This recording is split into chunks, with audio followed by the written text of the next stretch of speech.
Señor Presidente del Consejo de Ministros, la señorita Ministra de Economía y Finanzas, el señor Ministro de Salud, el señor Ministro de Vivienda, Construcción y Saneamiento y la señora Ministra de Desarrollo e Inclusión Social. A continuación, vamos a dar inicio a la conferencia de prensa del señor Presidente de la República. Muy buenos días, tengan todos ustedes.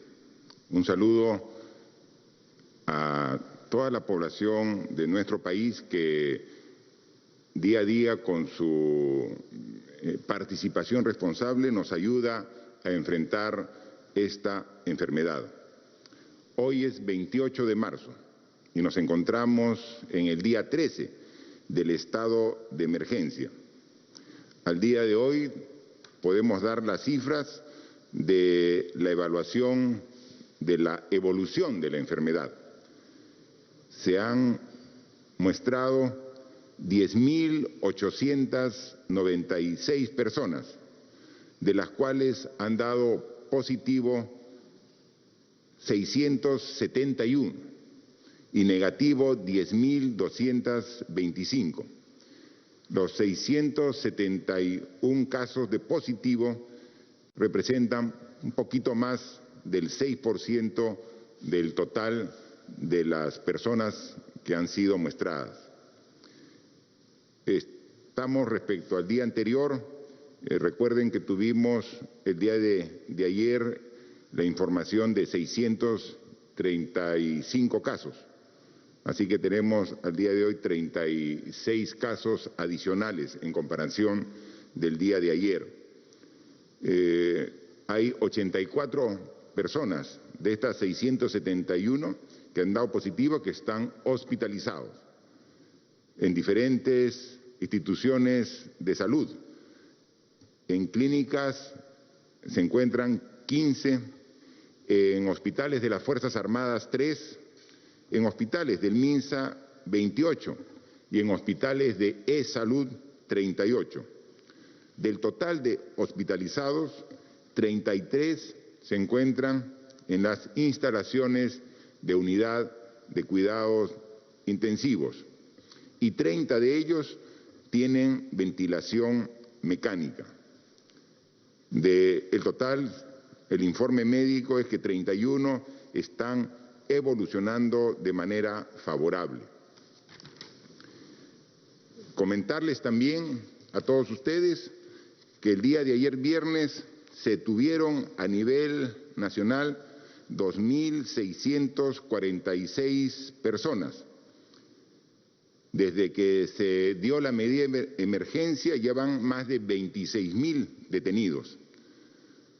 La mayor cifra de detenidos ratifica el comportamiento de algunas regiones.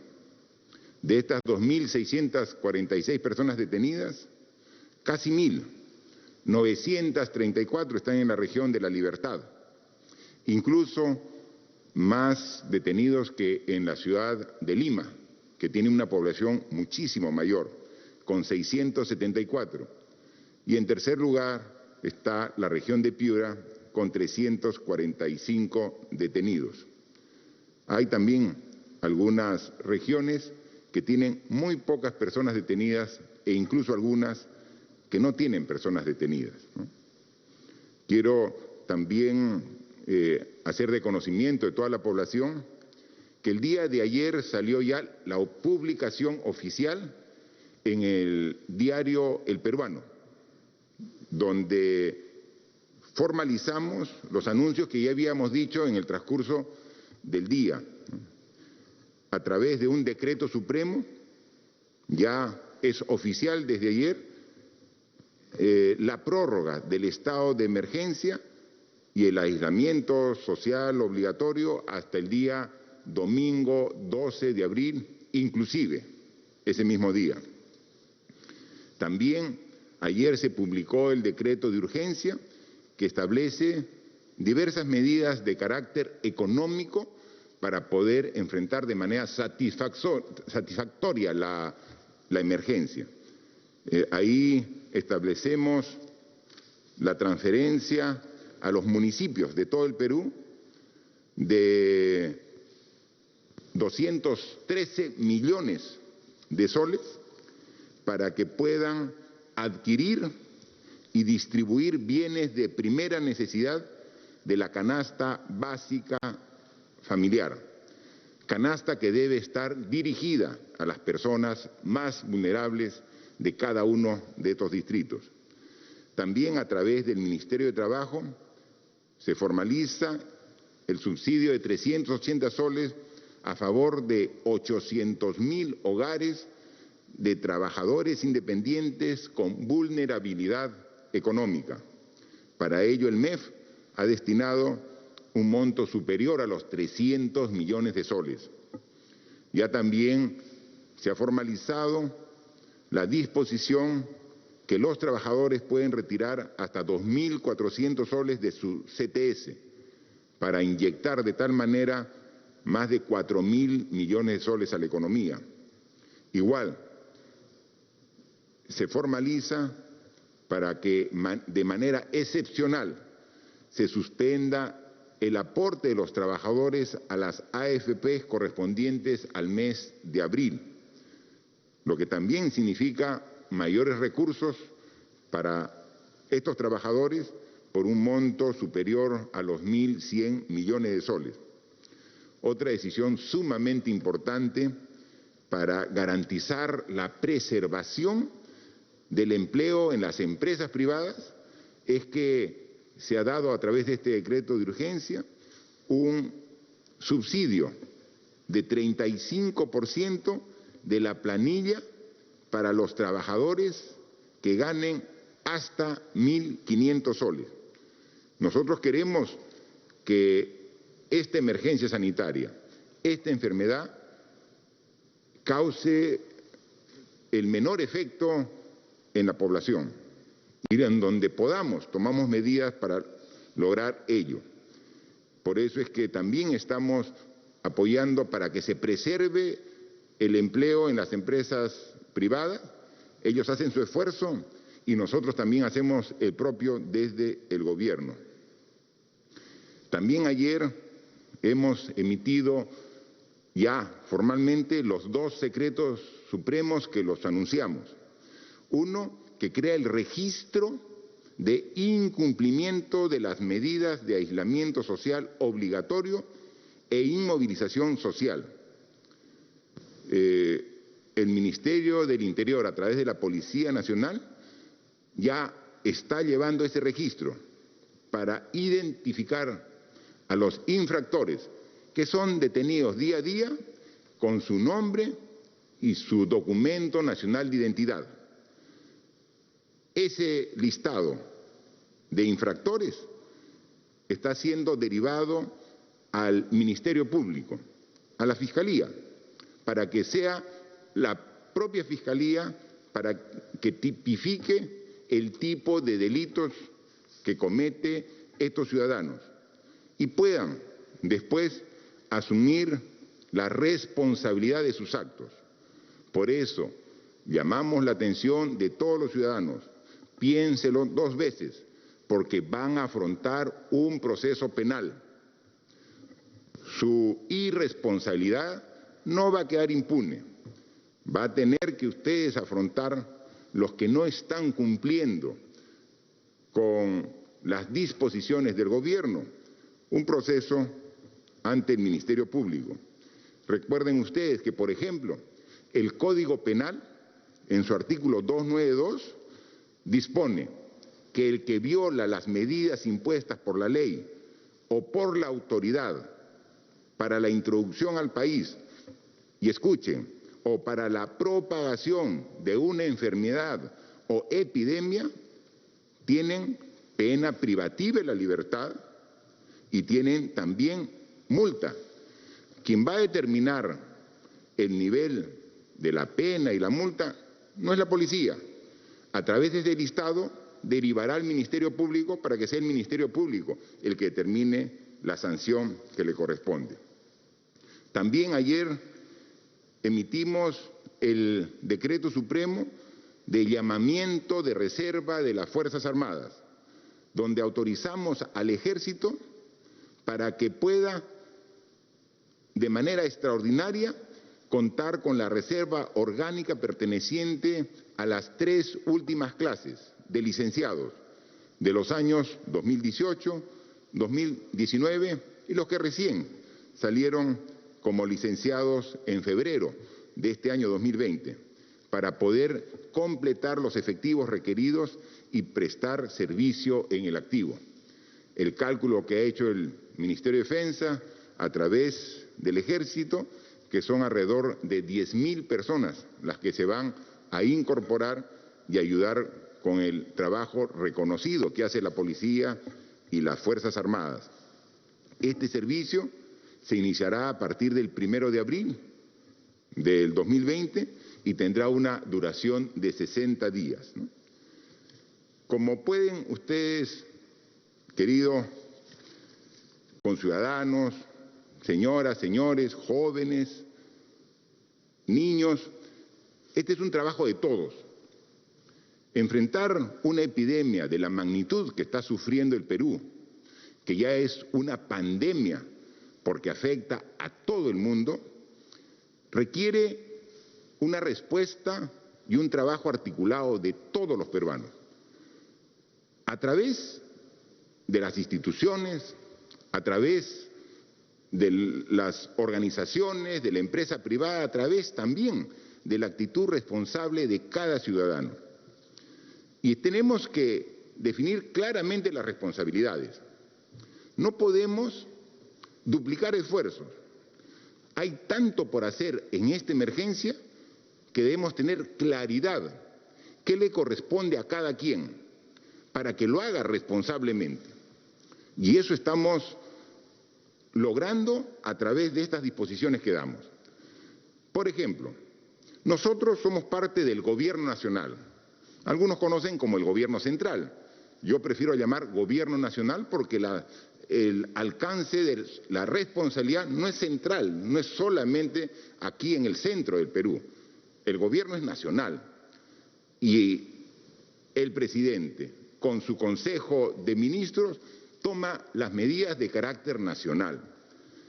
Todas las disposiciones del estado de emergencia, la emergencia sanitaria, la inmovilización obligatoria, son disposiciones que nosotros tomamos y son de cumplimiento obligatorio de todos los peruanos en todas las regiones del Perú.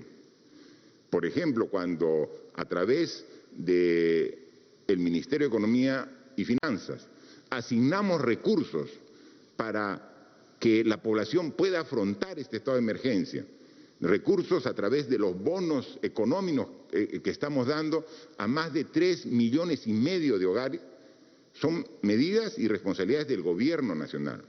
Y lo hacemos a través de transferencias que estamos logrando a través de la banca privada y del Banco de la Nación. Ya la ministra de Desarrollo e Inclusión Social nos ha informado que este esfuerzo de llegar a 3,5 millones de familias ya ha alcanzado hasta el día de ayer a 1 millón de familias. O sea, ya tienen 1 millón de hogares, ya tienen la disposición de estos 380 soles para que pueda paliar estas medidas drásticas que hemos dado para poder vencer a esta enfermedad.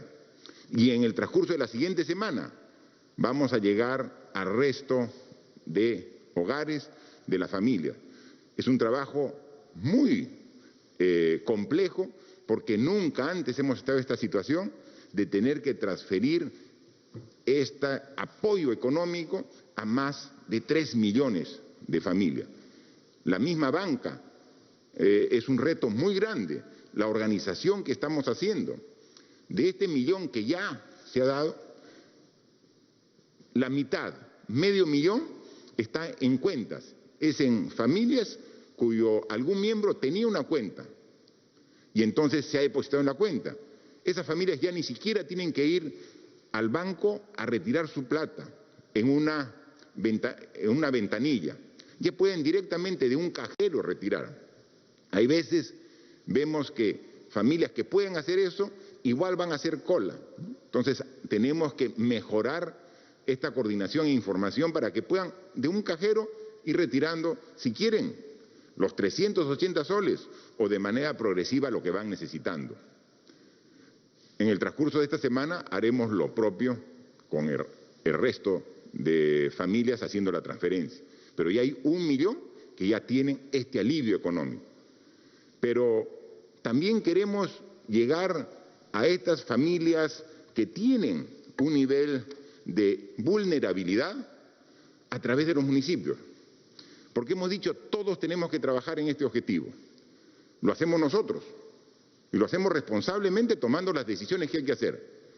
Pero no solamente existe el gobierno nacional, existe el gobierno regional y existe el gobierno municipal. Son los 3 niveles de gobierno. Cada quien tiene que trabajar responsablemente para enfrentar esta enfermedad. Y tenemos que hacerlo coordinadamente. Por eso es que con el decreto de urgencia publicado el día de ayer, estamos transfiriendo a los municipios exactamente 213.650.000 soles, que si consideramos un costo promedio de artículos de primera necesidad de la canasta básica familiar, llegamos que esta canasta puede ser por el orden de los 80 soles, para poder ayudar a esta población vulnerable, pero así, rápido, llegando con una canasta con artículos necesarios. Si dividimos los 213 millones en los alrededor de 80 soles, poco más, poco menos que puede costar esta canasta, vamos a llegar a más de 2,5 millones de hogares. Si consideramos que un hogar tiene entre 4 a 5 miembros, con esta medida, a través de los municipios, vamos a llegar a más de 10 millones de personas de las 32 millones que hay en el país.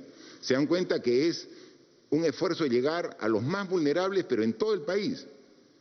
¿Y por qué llegamos a través de los municipios? Porque en el lugar más alejado hay un municipio. Esa es la estructura del Estado más dispersa que tenemos en el país. Son los municipios. En la parte más alta de nuestra sierra hay un municipio. En la parte más alejada de nuestra Amazonía hay un municipio. En el extremo norte del Perú, en el extremo sur, hay municipios.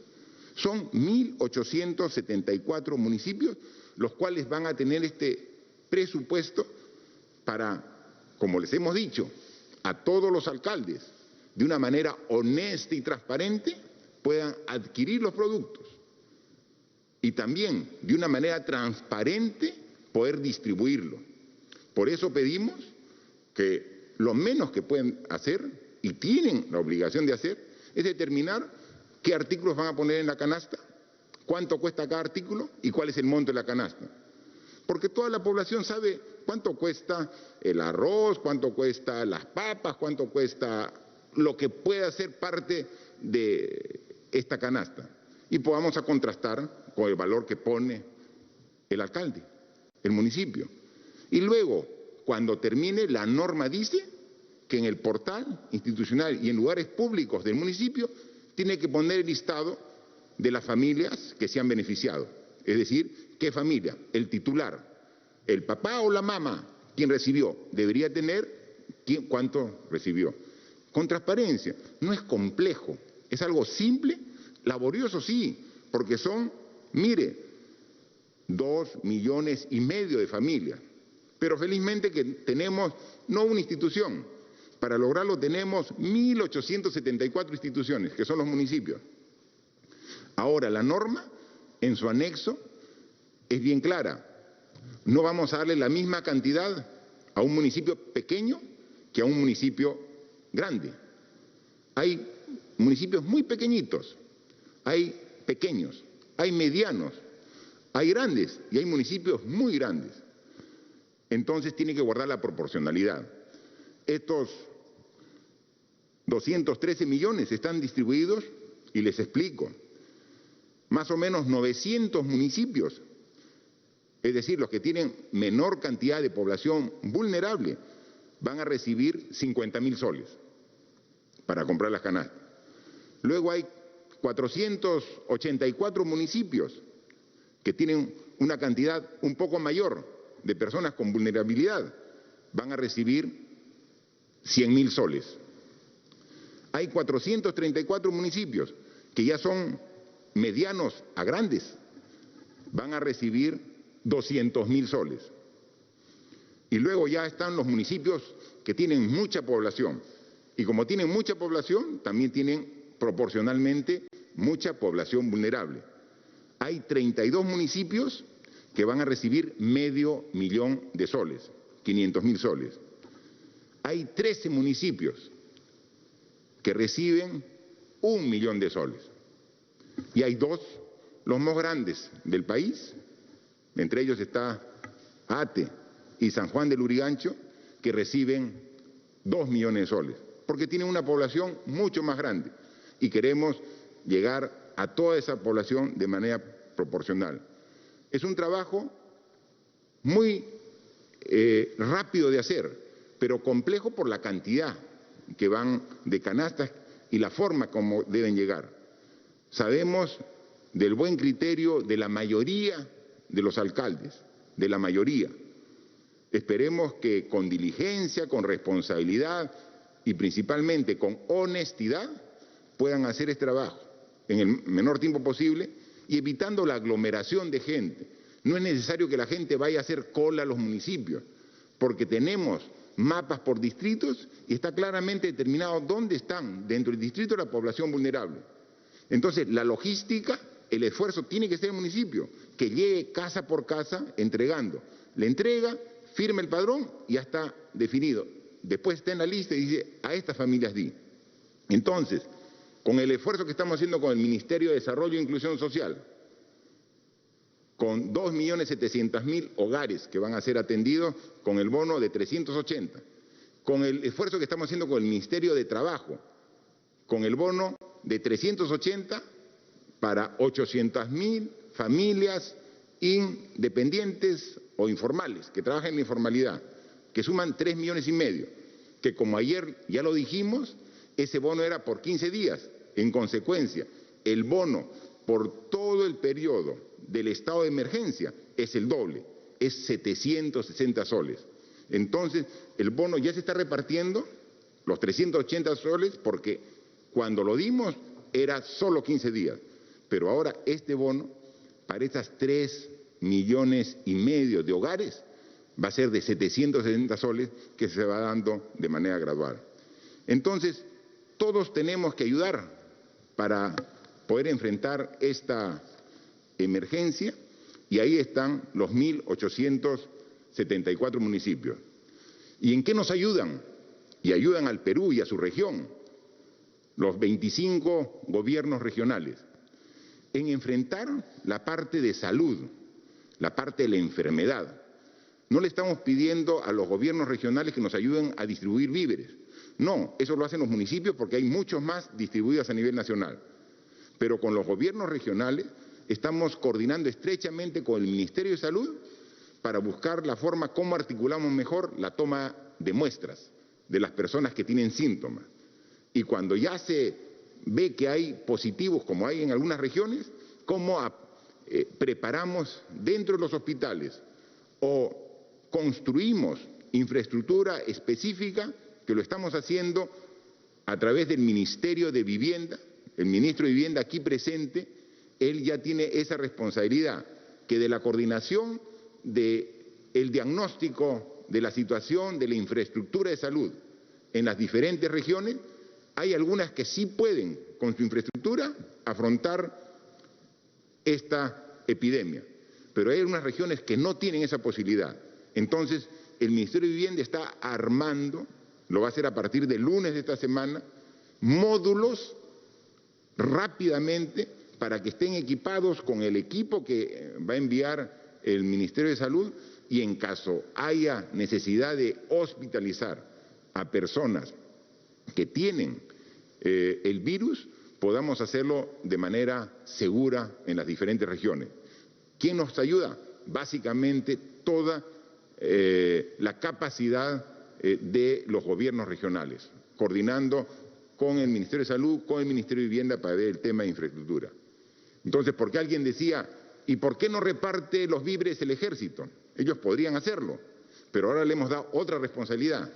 La responsabilidad que les hemos dado es cuidar el orden, hacer respetar las indicaciones y disposiciones del gobierno en el estado de emergencia. Entonces, el ejército está en todo el Perú, junto con la policía, trabajando. Entonces, cada quien tiene un rol. Si todos cumplimos el rol que nos corresponde, vamos a vencer la enfermedad. Y ahí todos, y decir todos es los ministerios, gobierno regional, las Fuerzas Armadas, la policía, los municipios. Y entonces decimos, ¿y de usted? ¿Cuál es el rol que tiene? Ya lo hemos dicho, el aislamiento.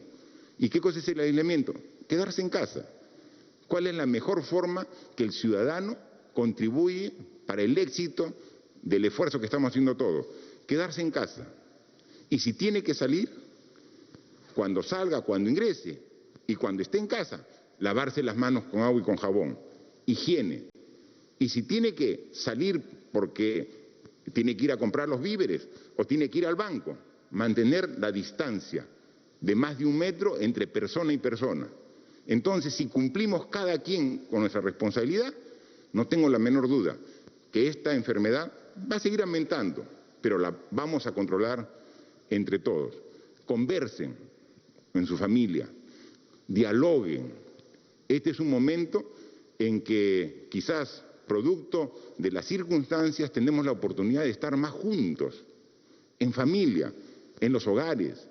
Conversen.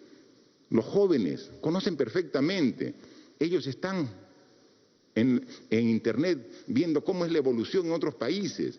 Conversen. A la hora que se reúnan en familia, traten este tema, así con transparencia. Cuéntenle a los niños por qué tenemos que hacer todo este esfuerzo. Los niños a veces son mucho más inteligentes de lo que pensamos. Obviamente tienen una capacidad de aprender más de lo que incluso nosotros creemos. Digámosle qué está pasando y que con su esfuerzo de quedarse estos días en casa están ayudando a frenar esta enfermedad. Todos somos parte de la solución a este problema. Queremos que todos nos apoyen. Sí lo vamos a hacer, porque estamos convencidos de que el Perú, en esta oportunidad, una vez más juntos, va a poder vencer este reto que nos han puesto y que vamos, por el bien de todos, a cumplir nuestras indicaciones y a lograr superar este problema, que tengan la seguridad que una vez que pase, tenemos también las medidas adecuadas para retomar la normalidad rumbo al progreso y desarrollo que queremos todos los peruanos. Hay preguntas, como todos los días, que con gusto vamos a responder entre los que estamos aquí presentes. Gracias, señor presidente. Iniciamos entonces la ronda de preguntas virtuales. La primera pregunta es de Radio Alegría de Apurímac. La pregunta es, ¿cómo se va a fortalecer el sistema anticorrupción que parece ser indispensable en este contexto? Gracias. Mire, es fundamental, ¿no? En estas etapas tan difíciles tenemos que asignar recursos. Y si siempre tenemos que ser honestos y transparentes en el gasto de recursos públicos, en una enfermedad, en una epidemia, con mayor razón. Hay medidas que estamos implementando, incluso coordinando con diferentes poderes del Estado. El Premier puede dar con amplitud las medidas que estamos haciendo. Por favor, Premier. Gracias, presidente. En una situación de normalidad, estaría plenamente operativa lo que es la Fiscalía de Prevención del Delito, las Procuradurías Anticorrupción, la propia labor fiscalizadora de los señores regidores, las llamadas juntas vecinales, una junta de notables. Sin embargo, estamos hablando de unas circunstancias restrictivas, donde estamos sujetos a una inmovilización social y que obviamente no nos permite cierta flexibilidad para el actuar de estas entidades. A efecto de ello, juega un rol preponderante en estos momentos la Contraloría General de la República. El día de ayer, viernes, en horas de la mañana, por disposición del señor presidente, me he reunido con el propio presidente del Congreso de la República e integrantes de la mesa directiva, donde les he trasladado nuestra preocupación e interés de que cuanto antes pueda ser aprobado ya que nos fue negado en el pedido de las facultades legislativas, el control concurrente otorgado a la Contraloría General de la República. A efecto de ello, ayer en horas de la tarde, con precisión a las 4:30, hemos presentado un proyecto de ley. Esperemos que es el compromiso asumido por el señor presidente del Congreso de que, con el carácter de urgente, sea prioritariamente atendido. ¿Y por qué la necesidad del control concurrente? Primero, no dudamos de la probidad de los distintos funcionarios que son parte del Estado. Se trata de un mensaje de transparencia y de tranquilidad a los ciudadanos, de que todas las decisiones y acciones que estamos disponiendo e implementando en estas circunstancias, obviamente tienen que ser entendidas y asumidas con responsabilidad y mucha prudencia. Y quizás la observación venga de la responsabilidad con que tienen los alcaldes en su actuar. Es decir, ahora ellos son responsables, los 1.874 alcaldes, de implementar la entrega de este apoyo solidario, humanitario, de las llamadas canastas alimentarias. Hay que apelar, en principio, a la responsabilidad con que tienen que actuar los señores alcaldes. Lo segundo, cuando hablamos de control concurrente, no solamente lo estamos pidiendo para una labor de acompañamiento que tiene que asumir la Contraloría respecto al Gobierno nacional, sino también a los gobiernos regionales en todo lo que es la implementación y mejoramiento en materia de salud, y en el caso concreto de las municipalidades, para que acudan a través del control concurrente en lo que significa el acompañamiento en el correcto uso de los recursos y destino finalmente de estos fondos que se están transfiriendo a los 1.874 municipalidades del país.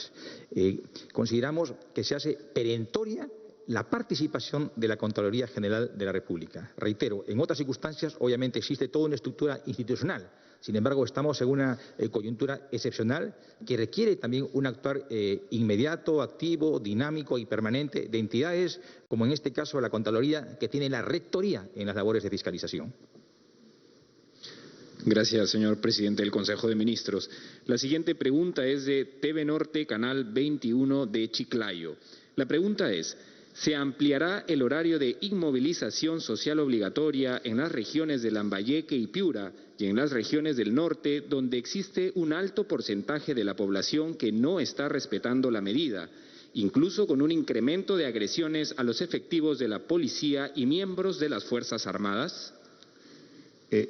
Mire, el día de ayer salió el decreto supremo de ampliación del estado de emergencia hasta el domingo 12 de abril. Y se mantienen las medidas igual para todas las regiones. Este ha sido el primer decreto supremo de ampliación. Ahora hemos pedido tanto al Ministerio del Interior como al Ministerio de Defensa que nos elabore informes específicos por región del acatamiento de las disposiciones. Y también al Ministerio de Salud para que nos diga la evolución de la enfermedad en las diferentes regiones. Con esos dos datos vamos a evaluar este fin de semana y, si es necesario, hacer medidas más restrictivas en algunas regiones porque o está aumentando el nivel de contagio o hay desobediencia a las disposiciones del estado de emergencia, tengan la seguridad que no vamos a dudar en tomar las decisiones que correspondan. Señor presidente, la siguiente pregunta es de UCI TV. Según lo señalado por especialistas en epidemiología, en base a las experiencias de otros países, cuando culminan las cuarentenas, es decir, las medidas restrictivas, se observa un incremento en el número de pacientes afectados por el nuevo coronavirus, lo que también significaría un mayor número de fallecidos. Además, estamos entrando a otoño y con ello el número de infecciones respiratorias agudas incrementa. ¿Qué medidas piensa tomar el gobierno para mitigar este incremento ya observado en otros países que también han hecho cuarentena? Por favor, esa interrogante la absuelve el ministro de Salud. Efectivamente, la experiencia internacional señala que luego de que se culminan las medidas de inmovilidad social, se produce un rebrote de la enfermedad, pero en menor magnitud. Así ha sucedido en aquellos que han levantado, por ejemplo, la restricción de fronteras para poder permitir el retorno de sus connacionales. Estas experiencias son diversas y las medidas siempre terminan siendo las mismas. una estrategia, retomar las medidas de inmovilización social en aquellos lugares donde se producen rebrotes específicos, probablemente en la mayor parte de los casos no es todo el país, sino focalizados.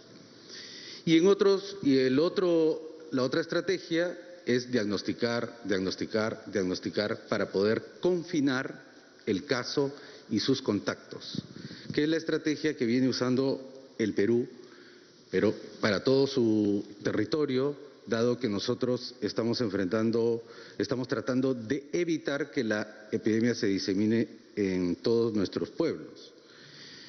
Lo segundo y la tercera medida, como lo estamos también haciendo en el país, en la eventualidad que se produzcan muchos más casos graves, mantener o fortalecer la capacidad de respuesta de nuestro sistema de salud, especialmente en el área recuperativa, nuestras unidades de cuidados intensivos y el soporte ventilatorio respectivo en esas unidades. Muchas gracias, señor ministro. La siguiente pregunta es de TV Contacto, Canal 13 de Apurímac. La pregunta dice: en Apurímac hay muchos respiradores mecánicos almacenados, inconcluso hospital de Andahuaylas. El gobernador regional está pidiendo que se liberen para poderlos usar de ser necesarios. Sí, y no solamente existe esa situación en Apurímac, en la construcción, en este proyecto del hospital de Andahuaylas, que está paralizado y que con el gobierno regional estamos viendo la forma de reiniciar, porque es sumamente importante que este hospital, imagínense, si hubiéramos terminado ese proyecto a tiempo, hace ya algunos años estaría en funcionamiento y en servicio el hospital de Andahuaylas para su población. Hay veces malos contratos o malos contratistas generan que se paralicen las obras. Pero claro, se ha paralizado la obra, pero tenemos la información que los respiradores mecánicos para el hospital están ya guardados en almacén. ¿Cómo no vamos a dejar de utilizar ese equipo que es tan importante en una enfermedad que cuando se agrava tiene problemas serios respiratorios y requerimos ese respirador mecánico? En consecuencia, ya hemos hecho a través de las coordinaciones correspondientes el cálculo de cuántos aparatos de este tipo tenemos en los diferentes proyectos en construcción en el país, y son más o menos como 130. Así que vamos a contar con todos, no se preocupen, aquí es una emergencia nacional, en consecuencia tenemos que usar todos los recursos disponibles que tenemos en el país. No vamos a dejar de usar un aparato, porque el uso de un aparato puede significar la vida o la muerte de una persona que se agrave infectada con el virus. Así que lo vamos a hacer, los mecanismos administrativos y legales se tienen que encontrar para poder usar, pero la premisa es que los vamos a usar en Apurímac, en Andahuaylas y donde hubiera en todo el país. Gracias, señor presidente. La siguiente pregunta para culminar la ronda es de la Asociación de Prensa Extranjera en el Perú. La pregunta dice: presidente Vizcarra, todavía hay miles de peruanos que no pueden regresar al Perú y los aviones que llegan a recoger extranjeros vienen vacíos. ¿Hay alguna coordinación para que estos aviones traigan peruanos? Si eso no es posible, ¿el gobierno considera enviar el avión presidencial o de la FAP para traer a los connacionales?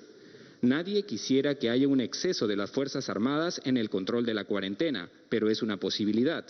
¿Habrá alguna responsabilidad penal si hay excesos, teniendo en cuenta los antecedentes de impunidad en el pasado? Respecto a nuevos casos confirmados de coronavirus, hay un aumento importante en la región amazónica. Incluso hay un obispo que podría haber tenido contacto con comunidades nativas. ¿Qué se está haciendo para evitar que este virus llegue a esas zonas vulnerables? Finalmente, ¿ha recibido la propuesta del gobierno chino para compartir su experiencia en el control del coronavirus? Gracias. La Asociación de Prensa Extranjera hace preguntas en diferentes temas importantes, ¿no? Yo le pediría al Premier que si pueda responder sobre los esfuerzos que hacemos para de manera ordenada y responsable poder contar en el Perú con los peruanos que están en diferentes países del mundo. Por favor, presidente. Sí. Una de las primeras medidas que dimos como gobierno fue cerrar el espacio aéreo para los vuelos de Europa y Asia. Una segunda medida fue cerrar todo tipo de ingreso de vuelos cualesquiera sea su país de origen, pero en ese momento advertimos, excepto casos humanitarios. Y efectivamente, a la fecha no ha cesado los vuelos diarios de ingreso a nuestro país y también de retorno.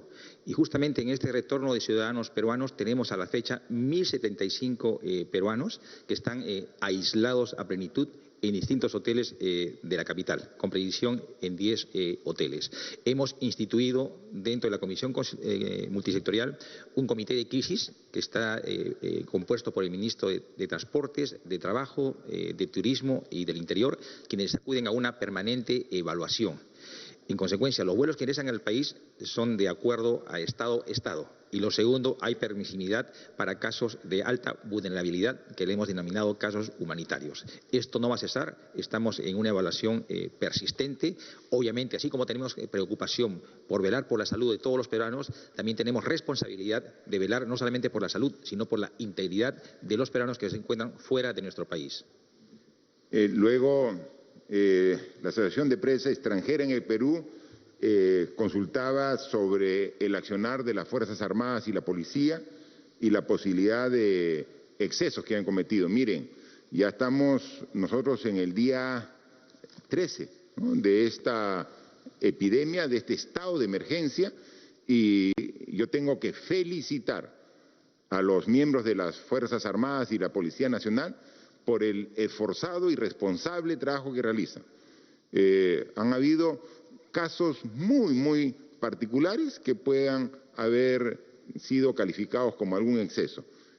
Ha sido un trabajo muy profesional, el cual no solamente en mi condición de presidente de la República le doy las gracias por el trabajo, sino todos los peruanos le dan día a día las gracias por ese trabajo, porque es la base del cumplimiento de las medidas que hemos dado para cumplir este estado de emergencia. Yo estoy seguro que con el liderazgo del ministro de Defensa y el ministro del Interior, todo el personal pone su mayor esfuerzo para el cumplimiento, respetando siempre lo que está establecido en las normas y en las leyes. Siempre es un riesgo que el coronavirus salga de los espacios donde se han identificado las personas positivas. Por eso es que nosotros hemos dado entre las medidas la prohibición del traslado de personas, del traslado de pasajeros entre provincias, entre regiones. ¿Cuál es la forma de evitar que el virus se propague a otras regiones, como la Amazonía, las comunidades indígenas, amazónicas? Cuando todos respetemos lo que está establecido, el aislamiento social. Si lo respetamos, no solamente vamos a controlar de que no sigan creciendo los contagios de manera exponencial, sino que no se trasladen a otras regiones del país donde todavía no se han dado caso. ¿De quién depende? De usted, de mí, de todos los peruanos. Y por último, si estamos trabajando con el gobierno chino, estamos coordinando con el embajador de China aquí en el Perú, y él de manera muy amable y solícita ha ofrecido diversos tipos de coordinación que lo estamos haciendo. No solamente con el gobierno chino, estamos trabajando intensamente también coordinando con los gobiernos de la región, los cercanos, los vecinos al país, con los gobiernos donde tenemos que comprar y adquirir los insumos, ¿no? Hay gobiernos como no solamente el de China, el de Corea, que estamos estableciendo mecanismos de coordinación para lograr su apoyo no solamente científico, sino también con la provisión de los equipos y los insumos que requerimos para atacar de manera eficiente esta enfermedad. Esta es una enfermedad que está afectando todo el mundo y en consecuencia tenemos que sumar esfuerzos al interior, pero coordinando siempre sobre los casos y experiencias exitosas en otros países para tomar esa experiencia y también poderla aplicar en nuestro país para tener los mejores resultados. Pero finalmente, todo el esfuerzo se reduce solamente a la responsabilidad de una persona, de usted. Si usted en su casa, en su hogar, en su centro laboral, donde se encuentre el entorno familiar amical cumple con las disposiciones de aislamiento social y cumple con las disposiciones de higiene que debemos reforzar, vamos a generar las condiciones para poder enfrentar de manera adecuada esta enfermedad. Nosotros, como gobierno, seguiremos trabajando día a día, sin escatimar esfuerzo, redoblando la voluntad para lograr vencer esta enfermedad.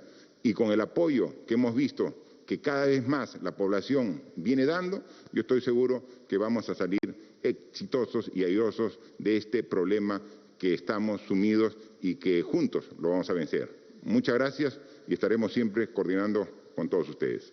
De esta manera ha culminado la conferencia de prensa. El jefe de Estado ha informado que a 671 se ha aumentado la cifra de casos por COVID-19. Ha hecho la invocación para que todos los peruanos permanezcan en cuarentena, pues todos somos parte de la solución a este problema. De esta manera culminamos esa transmisión. Continúe con nuestra programación.